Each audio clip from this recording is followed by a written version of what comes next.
Click the link to join the channel here over at SubStars. So Disney's Snow White box office is not looking too good as audience apathy sets in.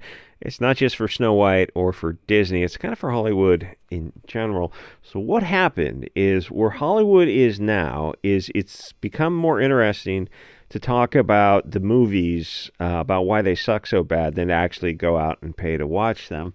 So next month, Snow White comes out, and it's not set to do well, which, movies are up and down, fair enough, though they've been mostly down for the past few years. I guess the Wu Flu had something to do with it, but the Wu Flu is not the only thing. But the difference is this movie is not going to do well, largely in part to the actor being a little bit of a donkey and putting her hoof in her mouth as often as possible, and being completely unaware of it, which is kind of the even weirder thing. So this is a fundamental difference in the time before social media, or at least when actors stayed off social media, and some of them wisely do, but it's also a difference in how actors give interviews, where they don't seem to understand that every interview is their chance to sell the movie to their audience. And that, like, there really is a disconnect because they're that deep in an echo chamber. But it didn't used to always be like this. Actors used to either know this or pretend to know it, or be under more control and act in accordance with that idea of trying to sell you a movie and not getting in their own way between you giving them their money for the ticket price. And they gave interviews that were focused on getting people into the theater, and they knew this a decade ago, and they don't seem to know it now. A lot of things are different, and it seemed to have only happened in a few years. Where there's this weird lack of professionalism with everyone associated with the movie. The most public faces are going to be actors and directors, where their weirdness on social media spills over into IRL interviews, where they still think that they're in a left-wing echo chamber because, in their real life, I don't know if they all live in Hollywood anymore, but they're surrounded by far left-wing people. One of the greatest examples is when Gal Gadot and a bunch of other Hollywood types, during the middle of the Wu Flu, they did some song where they're singing a Beatles song from their mansions in their gated communities with their panic rooms and their well-stocked supply cabinets. And I guess social media was the catalyst for all this, where you go back to the 90s, and if they're asking Brad Pitt in some interview about a movie, he's going to try to sell you the movie, not talk you about AIDS medication for Botswanian buttfuckers, because that's what actors are to us, or what they used to be. They used to be placeholders in the telling of a story. They were celebrities, but they were actors first. But now anyone with a social media footprint is an activist, and they feel, what do they say to each other?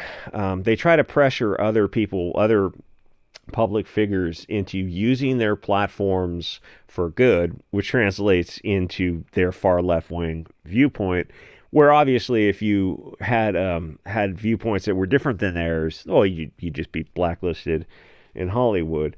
And Zegler's saying how the original Snow White from 1937, at least the Disney's version of it, the movie, was sexist and out of date. Maybe, but like that's what made it great. That's what made it so well known around the world. Is I guess technically it was. The original story was much worse. He didn't just kiss the sleeping woman. So she's unconscious, right? Yeah, that's right. But then she gets pregnant. How does that happen? Well, that's how stories used to be back in the day. The best are the stories to scare kids, because they scared kids into therapy. They're truly horrific. But they're trying to keep kids out of the forest and get eaten by wolves and whatnot, or cooked into pies with the witches. So in some bizarre feminist virtue signal, she gave some interview talking about how the thing was out of date. But that doesn't sell the movie. It just makes her look stupid, because the Snow White story is so much greater than she is. It's the sun, and she's a comet that's going to be out of view shortly or burned up. And the story of Snow White has been around for a long time and has reached, 1 billion people around the world. It's the hubris of some dumb twat actor to think that she can criticize something great. She's just an actor.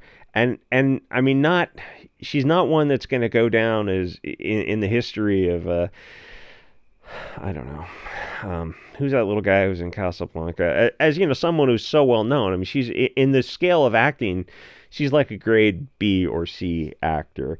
The Snow White story is the creation, and she also made some dismissive comments about her co-star, as if she was some Tom Cruise level actor referring to an intern or something bizarre. And then she made some comments on Palestine, but that's not why people go to movies to hear. They don't care about your political, or no, that's not fair. People, unfortunately, too many people care about celebrities' opinions, but that's not what sells tickets. How she thinks about politics has nothing to do with the movie she's trying to sell you. So it's this weird disconnect where actors are saying stupid things that alienate the audience, and they're blissfully unaware of it. And then it gets weirder because there doesn't seem to be a public relations person to take them aside and explain that they're hurting the movie, and that, you know, the movie costs $200 to $300 million plus advertising, and they really need to get that investment back. And this movie's not going to do it, which is going to be fun to watch. But it gives this feeling that all of Hollywood is unprofessional. Or it reminds me back when James Gunn was tweeting about children, those tweets that have been archived. There was nobody at Disney or Warner Brothers or whoever he was working for at the time to tell him, yeah, this is crazy, dude. You can't, like, all this Epstein Island stuff you're joking about. You got to keep that in the closet. Why would you think that you could talk about this publicly? It's like, here's the thing: give him the benefit of the doubt. Assume he's just joking about it. He's just not all right in the head, but that doesn't mean he's actually serious about these jokes. He's just someone who's probably needs attention, so he tries to be an edgy poster. But there was nobody to take him aside and tell him that this looks, you know, like the ravings of an Epstein lunatic. So social media is a big part of why Hollywood is on the decline, even before the Wu flu, which has cost them so far $2.5 billion. It started to bounce back, and then it dropped down again. I guess people are getting really used to staying home and watching streaming things. So what they're doing is accepting that the audience base is shrinking.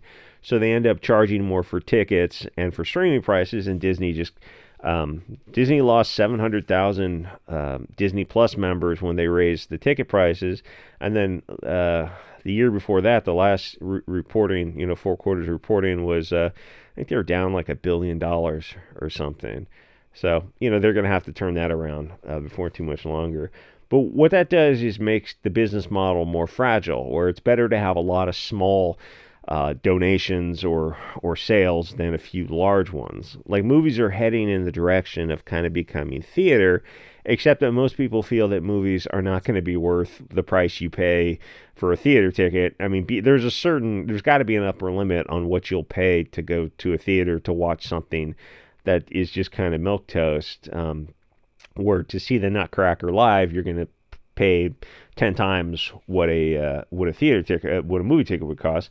And eventually Hollywood is going to understand that they have to have policies to get control of actors and directors, including getting them off social media and having a public relations person handle things and have talking points when they're giving interviews and stick to that pretty carefully. Because right now the movies are not great, and that's costing them. But then everyone associated with the movie also seems to be insane. So eventually there has to be a top-down change, because they can't keep losing money forever. And there's an issue with U.S. aid, and your taxpayer government subsidies are they're shutting down, at least for Trump's term. And what happens after that? I assume the worst. Assume they're just all going to come roaring back under whoever's after him. But it turns out that your taxpayer money was subsidizing the most insane things on earth, like even things that were on both sides of an issue, just because the left hand of the government didn't know what the right hand was doing. It's because it's only taxpayer money. What do they care if they light it on fire, which is what they've been doing. And it's weird to see the left wing is really triggered by people at least trying to get, because it's the wrong people who are trying to get control of government spending. of taxpayer spending. It's never the government. It's always your money. So you think someone at the top would issue a social media policy where if you work for them, you have to stay off social media? And the thing is, nowadays, I don't know how many actors would accept that, or they have to be anonymous. So you can still browse Twitter, just get a fake name. You don't get verified account, that kind of thing. Or abstain from anything other than promoting your projects, and like stay away from everything that's possibly a hot button. It's just like post cat videos and that kind of stuff. Like they don't even. It's like, yes, everyone in Hollywood is left wing, but you're trying to, as Michael Jordan said, you're selling shoes to everybody. But they're not there yet. They need to lose a few more $1 billion, and maybe they'll never get there. And you'll see some companies go out of business, which would be, awesome to watch. And you'll see, because if companies go out of business, then something will come and fill that vacuum, and that's what you need. So you need some competition for Hollywood, murdered by virtue signaling.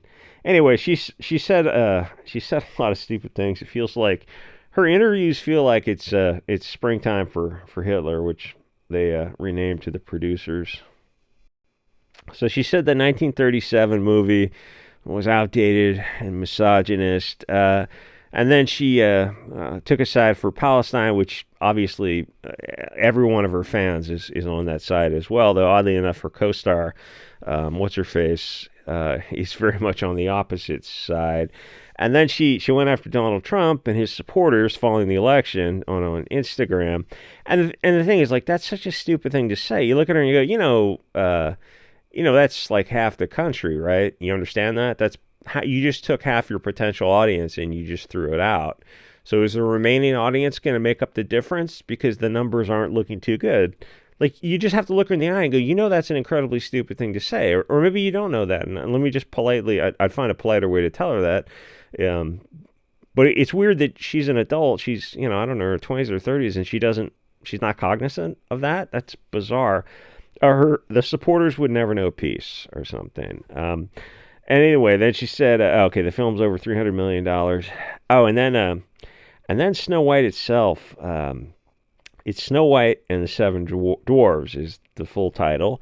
And so that's where you'd give actors, short actors, a gig where they're not, like, Hollywood's not breaking down their doors. I mean, like, if you're a dwarf in Hollywood, you're working once every few years on things, if that, and the rest of the time you're doing something like a regular job. But thank God for Peter Dinklage to come along, and he can only be the only dwarf in Hollywood who says, no, you can't do that anymore.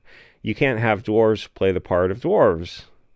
Why not? Exactly. You can have giants play the part of giants in was it The Princess Bride with Andre the Giant? So thanks to his interference, he's looking out for the little guy. He saved them making, a good chunk of change for a very cush job. And if you're one of the dozen dwarf actors who would have been hired for that, plus the stunt people, you got to just want to go kick this guy right in the balls. What a horrible thing to do. It's like, okay, we'll use CGI instead. Thank God we're not paying real human actors anymore. What a colossal douchebag. I would be so pissed. Anyway, they showed that the leaked photos, which were like, I guess those were just stand-in actors, and they were a little too diverse for my taste, which means diversity in any capacity. So they're going to use CGI instead. It looks absolutely atrocious. Anyway, Captain America comes out tomorrow. Do I want to go watch that?